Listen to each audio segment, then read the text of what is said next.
नमस्कार, वंदे मातरम। मैं हूं श्यामगिरी। आप देख रहे हैं हमारा चैनल मुद्दा भारत का। मुद्दा भारत का यानी मुद्दा आपका। मुद्दा है आज आनंद दिघे साहब का। जी हाँ, दिघे साहब का आज पुण्यतिथि है। आज के दिन ही उनकी जो है दुर्घटना में मौत हो गई थी और काफ़ी बवाल भी हुआ था थाने शहर में। दिघे साहब के बारे में हम चर्चा करेंगे कि दिघे साहब के जाने के बाद क्या शिवसेना को कितना नुकसान हुआ है, क्योंकि आज उनको गए लगभग 23 साल हो गए हैं। 23 साल में शिवसेना 23 साल पहले किस तरह थी, आज शिवसेना कैसी है। हालांकि शिवसेना का पूरा संचालन उनके शिष्य माने जाने वाले मुख्यमंत्री एकनाथ शिंदे के पास है।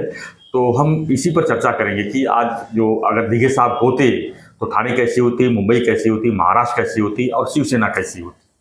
थत्ते साहब उनके एकदम करीबी थे और धर्मवीर जो नाम है थत्ते साहब ने ही उनको दिया हुआ है और धर्मवीर नाम से ही जाने जाते हैं। एक शिव सैनिक थे, लेकिन उनको धार्मिक दृष्टि से और लोक नेता के नाम से जो है ज़्यादा जाना जाता है। उन्होंने कोई पद नहीं लिया, कोई कुछ नहीं लिया, लेकिन उनकी जो चलती थी, जो थाने में और महाराष्ट्र में जो चलती थी, उसके ऊपर लोग उनके आज भी याद करते हैं। सर क्या कहेंगे दिघे साहब, क्या 23 साल हो गया उनको जाके। मैं भी था उनके साथ में काफी दिन तक सर, इसलिए मैं चाहूंगा पहले आप उनका कई बार मुलाकात भी लिया था मैंने, कोई इंटरव्यू उनका पहले ले नहीं पाता था उनका। जी जी बोलिए, बिल्कुल आपकी यादें ताज़ा कर लीजिए, क्योंकि मैं तो उनके बारे में इतना निकट था कि कभी कभी ऐसी निकटता के कारण बोलना भी मुश्किल हो जाता है, इतने भावुक हो जाते हैं हम लोग। तो पहले आप बताइए सर, मैं क्या क्या यादें उनके साथ। सर मैं पहले मुंबई में मैं मीडिया में मुंबई से था, मुंबई जुड़ा हुआ था। मुंबई तो 99 से मैं थाना में ट्रांसफ़र हुआ। हिंदुजा चैनल था इन मुंबई का, उसके थ्रू मेरे थाना की जवाबदारी दी गई। थाने की जवाबदारी दी गई तो सबसे पहले मैं दिघे साहब से ही मिला और उनके साथ मैं करीब 3 साल तक जुड़ा रहा उनके साथ। और 3 साल में काफ़ी कुछ देखा उनके बारे में। वो कभी देखा कार्यक्रम में भी मैं उनको देखता था, तो कार्यक्रम में न कभी स्टेज पे देखता था न कभी किधर देखता था। मैं पूछता था दिघे साहब तो आए हैं, गए, हाँ कहाँ हैं, तो पता चलता था स्टेज के पीछे वो कुर्सी में लगा के ऐसे ध्यान में कुछ ऐसे पड़े रहते थे। और लेकिन एक एक चीज़ पर नज़र रखते थे, कौन क्या बोल रहा है स्टेज पर, किस तरह बोल रहा है, उसको अगर उसने कोई गलती की तो उसको वहीं बुला के जो है उसकी 3-5 कर देते थे। और काफ़ी मतलब लोगों पर काफ़ी मतलब लोग स्टेज पर ध्यान देते नहीं थे और दिघे साहब पीछे है करके लोग जाके उनसे मिलते थे और बहुत प्यार से मिलते थे। लोग खाली काम से नहीं, लोग उनसे किसी भी हालत में मिलना चाहते थे। शादी किस कोई करता था तो मैं यहाँ देखता था, शादी करके दूल्हा दुल्हन जो है मंडप से सीधा दिघे साहब के पास जाते थे, उनका आशीर्वाद लेते थे, उनके साथ फोटो निकालते थे। यानी भगवान के साथ जैसे फोटो लोग निकालते हैं तो दिघे साहब के साथ फोटो निकालते थे और फिर जाते थे। उस समय ये मोबाइल था नहीं, सब कैमरा लेके आते थे, उसमें रोल होता था और 2-4 फोटो निकाल के तब जाते। फोटोग्राफर को बोलते साहब के साथ, साहब भी ऑलमोस्ट सभी शादियों में जाते थे। तो मैंने उन्होंने मलंगगढ़ का एक प्रक्रिया शुरू की थी। मलंगगढ़ को जो है आजाद करना था। वो हाजी मलंग नहीं, वो मलंगगढ़ है, ऐसा श्री मलंगगढ़ का नाम दिया था उन्होंने। आज भी उसके ऊपर चल रहा है सब कुछ। शिंदे साहब भी पूरा जाते हैं हर साल वहाँ पर और मांग करते हैं कि उसको तो करीबन अभी मेरे ख्याल से उसके ऊपर पहला आर्टिकल जो महाराष्ट्र में आया वो मेरा ही था जी। और मेरे ख्याल से 1970 के आसपास मैंने वो आर्टिकल लिखा था। तो वो मलंगगढ़ की यात्रा के पहले मैंने आनंद दिघे की मुलाकात और ये छापा था। तो उसका असर हुआ कि जहाँ पे हर साल 5 या 10 लाख लोग आते हैं, मैंने इतना माहौल बना दिया। उस समय सोबत करके एक साप्ताहिक था, उसमें से दिघे साहब का भी वहाँ क्या होगा इसका भी एक सस्पेंस बहुत बड़ा क्रिएट करा। और इस साल अभी कुछ तो होने वाला है मलंगगढ़ के बारे में कि 1 लाख की यात्रा हुई जी। मतलब लोग इतने डर गए। मगर तब से वो मलंगगढ़ का इशू जो है वो श्री मलंगगढ़ का इशू करके बहुत हाईलाइट आज भी चल रहा है। हाँ, आज भी चल रहा है। और बड़ी बात यह है सर, शिवसेना की सरकार 95 में भी थी, 98 तक थे, 99 तक थी, अभी भी 90 तुम्हारे 2014 से 19 तक थी शिवसेना और इसकी महायुति थी। अभी भी तो है शिवसेना और अभी भी पिछले 2 साल से। पर सर सबसे बड़ी सरप्राइज ये है कि दिघे साहब का जो ख्वाब था कि भाई ये जो मलंगगढ़ है उसको श्री मलंगगढ़ कहा जाए, तो उन्होंने भी इतने साल कोशिश करने के बाद, आंदोलन करने के बाद, और वो हमेशा लिखते वहिवाट हीच आमची त्याच्यावरची हक्क, त्यामुळे वहिवाट चालू ठेवा, म्हणजे जाणं येणं चालू ठेवा। मगर सर इतनी सरकारें इनकी आई गई अभी तक श्री मलंगड़ का कुछ हो न पाया। श्री मलंगड़ अभी तक करते हैं और वो दूसरा है कि दुर्गाड़ी कल्याण में दुर्गाड़ी किला, उसका भी हाँ। कुछ नहीं हो पाया। जी तो सर ये हिंदुत्व का झंडा लेके लड़ने वाले हमारे शिवसेना के जो नेता हैं, पहले भी जो थे और आज भी जो है, आज तो मुख्यमंत्री है ना सर महाराष्ट्र हाँ के। ना, उनकी तो वो शिष्य ही है, मलंगड़ उनको करना और श्री मलंगड़ और दुर्गाड़ी किले का इशू अभी तक समाप्त होने तो 50 साल की बात थी। जी 50 साल हो गए, बिल्कुल। मगर वो होता नहीं है। तो कभी कभी ऐसा लगता है कि दिगेश साहब वो निष्ठा से करते रहे, मगर क्या ऊपर वालों को ये करना ही नहीं था? मतलब बाला साहब को भी ये करना चाहिए था। सर एक्सप्रेसवे का आदेश एक दिन में निकलता है, हाँ, धाराशिव बन जाता है उस्मानाबाद का, औरंगाबाद का संभाजीनगर बन जाता है। ये क्यों तो नहीं? ये भी क्या करना है? सरकार को एक आदेश निकालना है। ऐसा ना हो कि मुद्दे को जिंदा रखना हो, क्या फायदा? मुद्दा खत्म। इतना बड़ा मुद्दा है नहीं वो दिगेश साहब ने उसमें ध्यान दिया करके वो बड़ा बना। जी। तो महाराष्ट्र में ऐसे कितने गढ़ है, कितने किले हैं जी। हाँ, उसके ऊपर तो चलता रहता है। भाई दुर्गाड़ी किले की बात हम करते हैं, मगर हर एक किला जो छत्रपति शिवाजी महाराज के नाम से जुड़ा है, हर एक जगह कोई ना कोई दरगाह मस्जिद है ही। कभी ऊपर है, कभी नीचे है, मगर है, क्योंकि वो बाद में मुसलमान राज्य था ना। 350 साल हम मुगलों के गुलाम थे, 150 साल ब्रिटिशों के थे। ब्रिटिश क्रिश्चियन करने में ज्यादा इंटरेस्टेड नहीं थे। इन्होंने हर एक जगह जहां जहां किला लिया, पहली बात वहां पे दरगाह मस्जिद लगे। तो सब जगह आज भी है ना, कहाँ हटाने पा रहे? वो बीच में हुआ विशालगढ़ का, वो कहाँ आगे बढ़ा? उल्टा लोगों के ऊपर खटले हुए। तो मेरे को लगता है कि दिगेश साहब के जिंदगी में ये बात अधूरी रहेगी कि वो कभी भी मलंगड़ को श्री मलंगड़ कर नहीं पाए, उनकी सरकारें आने के बावजूद। और उस समय भी कमाल की बात ये थी कि सामना में फ्रंट पेज भी जाहिरात आती थी जी। दिगेश साहब का आह्वान, बाला साहब चलो मलंगड़ पूरा करो, चलो मलंगड़ जी। और बाला साहब भी एक उनका बाल ठाकरे करके एक लिखा हुआ सिग्नेचर था, वो भी आता था उसमें, हाँ, वहीवाट हीच आमची वाट वगैरह वगैरह। तो सर अभी बाला साहब भी सामना में फ्रंट पेज पे जाहिरात देते थे, ये थे सरकार थी उनकी, मगर असल में कुछ नहीं करते थे। तो सर अभी आते हैं दिगेश साहब के ऊपर कि 23 साल हो गए उनको जाके। हाँ। 23 साल पहले की शिवसेना को आप देखिए हैं, बहुत करीब से देखा आपने। हाँ। और काफी पत्रकारिता उस समय भी बड़े लेवल पे करते थे आप, आज भी देख रहे हैं सर। 23 साल बाद क्या आप बदलाव देख रहे हैं या नहीं देख रहे हैं? सर जरा सच बोलेंगे तो कड़वा लगता है, लगेगा लोगों को, मगर ये बात है कि बाला साहब हमेशा दिगेश साहब को द्वेषपूर्वक और पूर्वग्रह दूषित और असूया मत्सर और ऐसी नज़र से इतना देखते थे कि बाला साहब और उनमें हमेशा एक शीत युद्ध चलता था। इसका परिणाम ऐसा होता कि बाला साहब उनको कट टू साइज करने के पीछे लगे थे, और उसका एक परिणाम था कि बाला साहब को कट टू साइज करने के लिए थाना में शिवसेना पे दिगेश साहब ने रोक लगा के रखी थी। आप बिलीव करो और इतिहास निकाल के देखेंगे तो जब तक दिगेश साहब थे तब तक कभी भी ठाणे महानगर पालिका में क्लियर मेजॉरिटी की शिवसेना को नहीं मिली, क्योंकि बाला साहब के दुश्मनी से, क्योंकि उनको डर था, मैं बहुत करीब था, उनको डर था कि जैसे ही मेजॉरिटी मिलेगी बाला साहब अपना चप्पू ला के रख देंगे मेयर करके। जब तक वो वहां पे मेजॉरिटी नहीं है और दूसरे लोगों को मैनेज करना है और वो नहीं कर सकते वहां से, सिर्फ मैं कर सकता हूं, तो मैं देखूंगा कि कांग्रेस के लोग चुन के आए, राष्ट्रवादी, अभी जो अलग अलग पार्टियां रहेगी, उस समय कुछ समय तक दूसरी भी पार्टियां खिलाफ थी, भाजपा भी कभी अलग था, कभी ये था, तो वो उनके यहाँ बैठ के या मेरे घर में बैठ के हम तजवीज़ करते थे कि ये कांग्रेस का उम्मीदवार अभी अशोक राउड़ है, इसको चुन के लाना है, बीबी मोर है, इसको चुन के लाना है, ये लाना है। तो कांग्रेस के लोगों को हम ही चुनते थे, मतलब दिगेश साहब ही चुन के लाते थे ताकि बाद में मदद हो सके। हाँ, बाद में मदद हो सके जी। या तो अपक्षों को भी चुन के लाना उनका ही काम था। अपक्ष क्यों आते थे इतने समय में? क्योंकि शिवसेना को क्लियर मेजोरिटी मिली तो बाला साहब की चलेगी, और बाला साहब की चलनी नहीं देनी थी उनको। सर वो भी एक बाला साहब थे ना, थाना के बाला साहब थे, बाला साहब थे, तो कभी उन्होंने शिवसेना को ये नहीं दिया। सर आप ये भी देखेंगे कि शिवसेना का जो सुवर्ण काल है, जिसमें शिवसेना जहां देखो वहां शिवसेना, जहां देखो महापालिका शिवसेना, जिला परिषद शिवसेना, यहाँ शिवसेना, वहां शिवसेना, ये सब जो काल है वो दिगेश साहब के जाने के बाद का काल है। शिवसेना का सुवर्ण काल एकनाथ शिंदे के साथ शुरू होता है, दिघे साहब के साथ नहीं होता है। पूर्ण बहुमत सरकार बनाया उन्होंने, सत्ता लाई, मतलब यहाँ पर महाराष्ट्र की सरकार छोड़ो, थाना की बात करो। महानगर पालिका में जब से एकनाथ शिंदे आए, उन्होंने कभी ये नहीं सोचा कि बाला साहब ऊपर से दबाव लाके कोई बिठा देंगे इधर, क्योंकि उनको बाद में बाला साहब को रियलाइज हो गया कि एकनाथ शिंदे भी दूसरा आनंद की ही है जी। तो वो भी उसको समझ के थोड़ा सा ज्यादा डिस्टर्ब नहीं करते थे जितना दिघे साहब को किया उन्होंने, क्योंकि हमेशा लगता था कि ये बाला साहब की जगह ले लेगा दिघे साहब। शिंदे साहब के बारे में ऐसा नहीं था, जबकि बाला साहब ठाकरे को नहीं जगह ली और उद्धव की तो जगह ले ली उन्होंने। मतलब बाला साहब गलत साबित हुए, उद्धव गलत साबित हुए, उन्होंने तो उनको हटा दिया। मगर उन्होंने हमेशा सोचा कि शिवसेना की जय होगी तो मेरी जय होगी। ये अलग, दोनों का एटीट्यूड ही अलग था। दिघे साहब हमेशा ये सोचते रहे कि बाला साहब के यहाँ नहीं चलनी चाहिए करके, कभी भी मेजॉरिटी नहीं मिलनी चाहिए। उनके अपने लोग थे, उनको ही करते थे वो।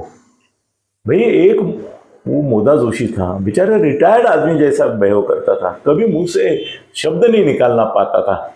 हाँ, हमेशा ऐसा चुप बैठता था। उसको 3 बार मुख्य ये किया आमदार इन्होंने।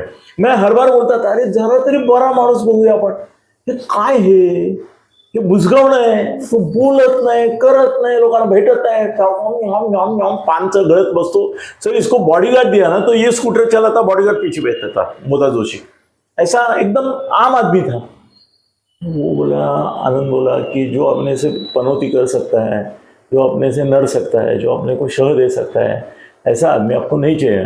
वो बोला, आनंद तेरे को महापुरुष तुमने बोला करके मैंने किया, मुझे भी गाली दी, गाली मतलब दूषण दिया। वो बोला तुमने बोला कि आनंद तेरे को करना है, मैं तो उसको टिकट नहीं दे रहा था, तुमने उसको टिकट दिलवाया और 3 बार मेरे सर के ऊपर बैठते। वो बोला, हर बार बोलता है 50 लाख रुपए मैं खर्चा करता हूँ, 1 कोटी खर्चा करता हूँ, मैं परचेस करता हूँ करके 3 बार वो चुन के आया, मतलब आया और बाद में मेरे ही खिलाफ चलने लगा। उसका ये क्या था, बालकृष्ण पुणेकर तो मैंने ही दिघे साहब को बोला कि ये भारी पड़ने वाला है, ये आनंदी के बनने की सोच रहा है, इसको निकालो। उसको निकाल दिया उन्होंने, वो कांग्रेस में। मेरे कहने से बहुत सारे लोग गए शिवसेना से, उसमें बालकृष्ण पुणेकर, तो मैं बोला ये आपको भारी पड़ेगा, जैसे मैं बोला वो बोले 2 दिन रुको, उसको निकाल दिया। मगर दिघे साहब को असुरक्षित थे हमेशा बाला साहब की वजह से। सर गणेश नाईक का भी हाल वही हुआ ना जी। वो जिसने उसको महापौर बनाया, वो सुषमा दंडे हो या उसका खुद का भाई हो जी, महापौर बनाया, जो महापौर बने संजय नाइक छोड़ के, वो सब उसके खिलाफ गए गणेश नाइक के। वो क्यों गए, बाला साहब बोलते थे उनको।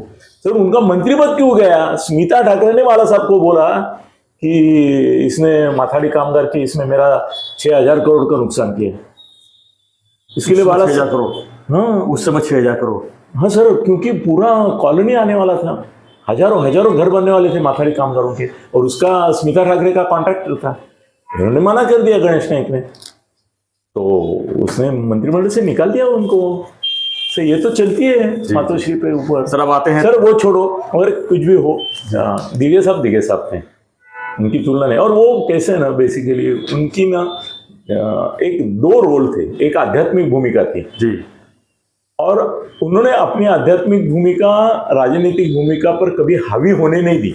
और 2-3 बजे 4 बजे तक उनका अंदर क्या क्या चलता था, योग वगैरह, वो हठ योग वगैरह जानते थे, तारण मारण जंत्र मारण वगैरह सब जानते थे।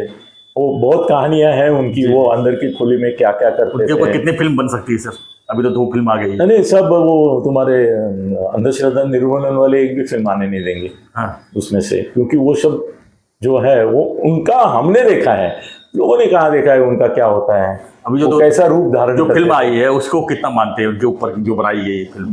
90% झूठ है। अच्छा, 10% सच है। जो एकनाथ शिंदे जी के बारे में उन्होंने बोला है उतना ही सच है, बाकी दिघे साहब के बारे में तो सब झूठ ही बोला है। वो तो बाला साहब के पैर छूते हैं, बाला साहब के प्रति वो क्या बोलते थे वो हम दोनों को मालूम है, बहुत सारे लोगों को मालूम है, पर हमको मालूम है ना, दिघे साहब ने कभी भी बाला साहब के बारे में जाहिर तौर पर कुछ नहीं बोला, पर अंदर ये धुंसते थे, वो बहुत गड़बड़ी थी। सर उनका मृत्यु भी संशयास्पद क्यों लगा लोगों को? हाँ, आज भी गुड़ कायम है वो। हाँ, लोगों को लगता है ना कि ये मृत्यु जो है इनका, इसके कोई राज है। आपने देखा था जब उनका एक्सीडेंट हुआ था, हाँ देखा, तो जिस दिन उनका ये, सर इतना माइनर एक्सीडेंट में आदमी मरता ही नहीं है। नहीं ना, मैं देख के आया था सर, इतने एक्सीडेंट तो अपने भी हुए, हाँ। हम भी स्कूटर से गिरे, यहाँ से जाता गिरे, है। गाड़ी में कुछ उससे न कुछ जाता है। गड़बड़ी हुई है कभी ना कभी। ये माइनर था फ्रैक्चर सर। दर्द इधर हो गया उनको जब उनको बोला गया कि नारायण राणे और राज ठाकरे ने आके कि आपको मैसेज दिया है बाला साहब ने कि आप रिजाइन करो, तो जो दर्द हुआ उनको दिल को, उसमें दिल का दौरा पड़ा और हो गए। तो ऐसे जिम्मेदार ऊपर से ही है लोग, बातोश्री जिम्मेदार है उनके मौत के लिए, और बोलेगा कौन? और आज तो उनके श्रद्धांजलि देते समय हम बोल रहे तो अनुचित ही है ऐसा बोलना कि वो भाई उन्होंने सेना को एक सीमित ज्यादा बढ़ाया नहीं। जो जो लोग उनको भी श्रेय देने, क्या बाला साहब इनको श्रेय देते थे तो ये भी दूसरे लोगों को देते ही थे ना जी। और बाला साहब की इच्छा थी गणेश नाइक को श्रेय देने के लिए आनंद दिघे को वो ये करते थे, प्रमोट करते कई बार कि उसको श्रेय दो। सर थाना में सब जो जितने खिलाफ हुए दिघे साहब के, वो बाला साहब के कहने से हुए। सर उनके बारे में एक चीज और है कि उनके जाने के बाद जो जो वहां कुर्सी बैठने की कोशिश की वो सबका एक्सीडेंट हुआ। रघुनाथ बोल रहे हैं ना, रघुनाथ बोरी, एकनाथ शिंदे जी का भी एक्सीडेंट हुआ, मालूम नहीं क्या आपको? नहीं मालूम। शिंदे साहब का भी एक्सीडेंट हुआ, अम्बासडर पलटी हो गई 3 बार। अरे बाप रे। आप कहाँ नासिक से आ रहे थे, ये नासिक हाईवे पे। हो। तब से उनके कुर्सी जहाँ वो बैठते थे, उनके कुर्सी पर उनका फोटो रख के, उनको फोटो रख के उनका पूजा होता है। वहाँ पर दोबारा कोई बैठने की कोशिश नहीं किया। सर अभी मैं बोलता हूँ ऐसा बोलना चाहिए नहीं, वो अंधश्रद्धा वाले अपने पीछे लग सकते हैं। सर अभी भी 12-1 बजे के बाद अगर वो मठ में कोई रुकता है ना तो उसको क्या क्या अनुभव आते हैं, उसे रोंगटे खड़े हो जाते हैं, पागल हो जाता है आदमी। तो दिघे साहब आज भी वहाँ पे है। अरे ऐसा बोलेंगे ये लोगों को, अंधश्रद्धा वालों को मालूम नहीं होगा, और दिघे साहब की आत्मा वहाँ पे है और वो अपना कानून कर रही है जी। चला। आज अगर वो होते तो 72 साल के होते, वो 49 एज था जब वो एक्सपायर। हाँ बराबर, 23 साल हो गया तो 72 साल हो गया। 72 साल के होते थे वो। यस, मेरे से 3-1 साल छोटे थे वो जी। यस, 72 साल के होते हैं। पर सर अभी क्या होता है ना मालूम, ये जो सब हुआ है ना उसमें उनके रोल को बहुत तकलीफें होती थी। क्या है ना, बाला साहब के साथ उनका एसोसिएशन था करके बाला साहब के खिलाफ जाना भी उनको मुश्किल था, और बाला साहब उनको प्रेस करते थे, उद्धव प्रेस कर, बाला साहब जाने के बाद उद्धव प्रेस करता था कि आप हमारे साथ रहो और इसको गद्दार घोषित करो जी। और उनका मन रहता था एकनाथ शिंदे के साथ, एकनाथ शिंदे के साथ रहता था, इसलिए उसको गद्दार भी नहीं बोल सकते थे जी। बहुत दुविधा में पड़ जाते थे। सर अगर असल में बोलूं कि अगर बाला साहब जाने के बाद उद्धव की बात होती है तो एकनाथ शिंदे के साथ पक्का खड़ा हो जाते थे, उद्धव को नहीं मानते थे फिर, क्योंकि उद्धव ने उनको भी बहुत दुख दिया। उनके दर्द दुख में बाला साहब जाने के बाद भी बहुत सारे प्रॉब्लम रहे। सर अब आखिरी सवाल मैं पूछता हूँ कि आज अगर दिघे साहब होते तो क्या स्थिति में देखते उनको, और उनका आडवाणी हो जाता। अच्छा। हाँ सर, आज देखो ना थाना में क्या माहौल है कुछ एक बैनर सिर्फ एकनाथ जी शिंदे ने एक बैनर लगाया है, होर्डिंग लगाया किधर। सर ये नगर सेवक का बर्थडे होता है ना, चूहा रहता है बिल में, पूरा पेपर भर जाता है। पेपर छोड़ो पूरा शहर भर जाता है। और आज दिघे साहब की पुण्यतिथि है तो कहाँ दिखाई दिया? एक वो केदार दिघे ने लगाया है, एक एकनाथ शिंदे ने लगाया है, शिंदे जी ने लगाया है। बाकी थाना में माहौल क्या है? वहाँ कितने लोग आए हैं? शक्ति स्थल पर भी कहाँ है? तो सर अभी कैसा है ना कि बाला साहब के नाम के लिए ये लोग वो मारते हैं ना, उद्धव ठाकरे वगैरह, क्या बोलते हैं, हमारे पिताजी का नाम चुरा रहे हैं, उनको श्रेय देने के लिए दिघे साहब का नाम काम आता है। और दिघे साहब का आज भी पूरे महाराष्ट्र में वो अपील नहीं है जो बाला साहब का था देश में, तो इसके लिए वो थाना तक सीमित है। मगर अभी थाना में भी आज जो माहौल है वो शुभ चिन्ह नहीं है जी, भूल रहे लोग। अच्छा तो है एकनाथ जी शिंदे धर्मवीर 1, 2, 3, 4, 5, 6, 8, 10 ऐसे 10 आने वाले, हिंदी में भी आने वाला है, ये अंग्रेजी में भी आ रहा है अगला। हाँ तो सर ये धर्मवीर पिक्चर आएगा, वो आज आना चाहिए था असल में, कम से कम आज रिलीज होना चाहिए था। हाँ आज रिलीज होना चाहिए था, मगर उसमें भी लफड़े हुए सर, बहुत सारे प्रॉब्लम ऐसे हुए कि अभी मेरे को तो डर है आचार संहिता का पहले अगर धर्मवीर पिक्चर 2 आया नहीं ना हिंदी और मराठी वाला, तो आचार संहिता की वजह से उसको सेंसर रोक के रखेगी जी। और उसमें ऐसा है कि धर्मवीर पिक्चर 2 को रोकने वाले और कोई नहीं है, बीजेपी वाले हैं। क्या बात है, क्या बताऊं अभी, मतलब उसमें बदलाव करने का है? नहीं, वो बोलते हैं कि इसमें हमारे ऊपर अन्याय हुआ है, सत्य व कथन नहीं है इसमें। और एकनाथ जी शिंदे जी को भी प्रॉब्लम है उसमें, ऐसा कि देखो एकनाथ जी के ऊपर भी अलग से पिक्चर बन सकती है, उनका चरित्र परसों प्रकाशित हुआ, उसमें पोटेंशियल है एक पिक्चर का। अभी कितने दिन वो दिघाई साहब के नाम पे जिएंगे? उनका खुद भी तो नाम हो गया है सर। दिघाई साहब मुख्यमंत्री नहीं थे, जी। एक महान संत थे जी। असल में, संत थे, विभूति थे, महात्मा थे। तो अभी तो ये कैसा हो गया कि ये तो मुख्यमंत्री हैं, उनकी सर रोज 100 न्यूज आती है और गुडविल है उनका सब जगह। सर आज भी ज्यादा न्यूज उनकी आई है, प्रधानमंत्री होने के बावजूद एकनाथ शिंदे जी के व्याख्यान को महत्व दिया गया है। तो एकनाथ शिंदे ऑलरेडी धर्मवीर के बदले धर्मयोद्धा बन गए हैं जी। अभी धर्मवीर की उनको भी जरूरत नहीं है, मगर उनकी ईमानदारी है कि वो उनका नाम लेते हैं, उनका फोटो डालते हैं जहां भी होगा। नॉन पॉलिटिकल, नॉन गवर्नमेंट में उनका फोटो आता ही है हमेशा दिघे साहब का। मगर दिघे साहब का भी फोटो सर वो एक व्हाइट एंड ब्लैक ऐसा फोटो है कि जिसमें वो अच्छे नहीं दिखते इतने। दिघे साहब का एक तेज था, प्रसन्नता थी सर, वो तेजस्वी महात्मा जैसे दिखते थे। ये इधर दिखते हैं ना वो ऐसा नहीं दिखते। और आजकल दाढ़ी वाले तो इतने हो गए जहाँ पर, और सब नगर सेवक दाढ़ी बढ़ा के घूमते हैं, इस दाढ़ी का महत्व ही नहीं रहा। मुख्यमंत्री और आनंद दिघे की दाढ़ी ये अलग चीज है और मेरी भी दाढ़ी अलग चीज है, मगर ये इसमें सर ये वो ब्लैक एंड व्हाइट फोटो में मजा नहीं, उनका वो तेज छुप जाता है। और मालूम नहीं वो गए हैं करके क्या करते हैं क्या मालूम नहीं, उनका फोटो हमेशा ब्लैक एंड व्हाइट छपते हैं असल में। पर ठीक है सर, दिघे साहब थे, उनकी तुलना का कोई शिवसैनिक भी बना नहीं और ये भी नहीं बना। और बाला साहब ने उनकी जिंदगी बहुत खराब करके रखी, युद्धों में वाट लगा दी, और उनका जो अंत हुआ वो भी सुखांत नहीं था, दुखांत था, शोकांतिका थी। एक बड़े महात्मा की शोकांतिका करके ही दिघे साहब इतिहास में नमूद हो जाएंगे। एकनाथ शिंदे उनकी विरासत बनाए रखे हैं, नहीं तो आज तो उनका नाम भी भूल जाते, आज वहां भी कोई नहीं जाता था शायद। हाँ, दिघे साहब के यहाँ कम से कम एकनाथ शिंदे तो जाएंगे, आएंगे, अभी बाहर है वो, आएंगे तो जाएंगे। नहीं जाओ, सुबह आप गए ना, आके गए। हाँ, तो देखो ये एकनाथ जी शिंदे की उसके बाद भी दूसरा काम प्रति निष्ठा जो है वो इस प्रकार की है। मगर अभी अगर एकनाथ शिंदे नहीं होते तो दिघे साहब का अस्तित्व ही खत्म हो जाता था। उन्होंने ही उनका तत्व, सत्व, महत्व, प्रभुत्व सब जमा के रखा है, जिंदा रखा है जी। बस सर, मुझे जो बोलना था बोल गया। धन्यवाद सर। तो फ्रेंड्स, आपकी क्या प्रतिक्रिया? आपके दिघे साहब को मानने वाले लोग अभी भी हमारे साथ में व्यूअरशिप में भी हैं, तो आप भी अपनी प्रतिक्रिया दीजिए और बने रहिए हमारे साथ, देखते रहिए हमारा चैनल मुद्दा भारत का। धन्यवाद। जय हिंद, जय महाराष्ट्र।